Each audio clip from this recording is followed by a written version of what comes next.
we just finished using that raw cotton. Right, we were cleaning it like a typical slave would have to do. First off, before the cotton gin, all of this was by hand, right? And so you guys just saw how slow that process was.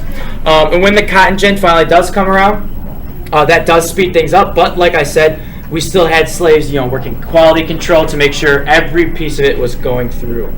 What did we think about cleaning this? What are some of you guys' thoughts? I'm interested. Everybody's gonna have to. Well, raise your hand. Raise your hand. Kevin, what did you think about it? It was never clean enough. It was never clean enough? Exactly. There's always like little pieces. It's tough. What else do we think?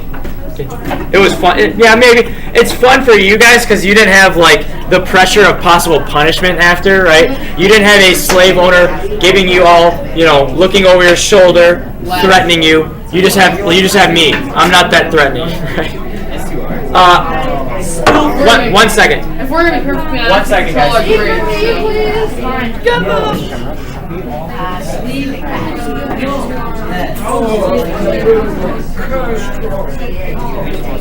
Kevin, you have an early dismissal. Out of my classroom. Out. Yeah, early dismissal. We don't want you to leave. You don't want That's where you came from. Okay. See you, Kevin. All right. Eyes up here. Okay, so you guys picked about 2 ounces of cotton, roughly. A typical slave works about 12 hours a day and picked roughly 2 pounds of cotton a day. To show you guys what that looks like, Miss Nicken had ordered, this is 5 pounds of cotton.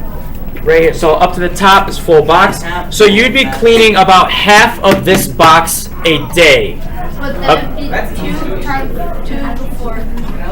Yes, 2 times 2 before. So about So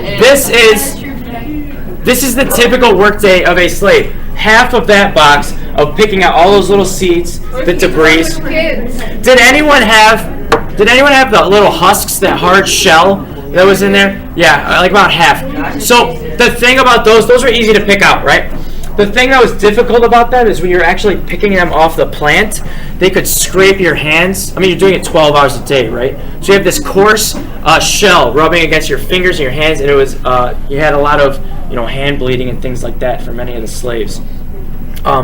So this definitely gives us an inside look here of what Solomon Northup was talking about. Picking the cotton. So what would the guy do with it? What do you mean? What would they do with it? Who? Which guy? What do you mean? Are you talking about the slave or the slave owners? Owner. So what the owner would typically do is take this.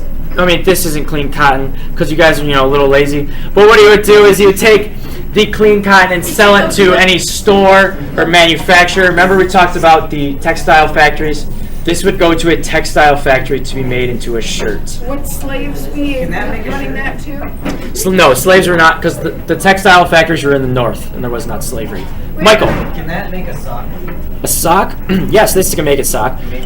Your guys' looks a little dirty. There's some seeds in here. If I stick my fingers. This guy just basically threw the whole lot of cotton he gave her in the first place in there. Yeah, I'll pull out that. All right. So I mean, this is probably one of the cleaner hours, except for a couple bundles. I see a couple people kind of gave up. That's okay. This is probably one of the cleaner hours, so pretty nice.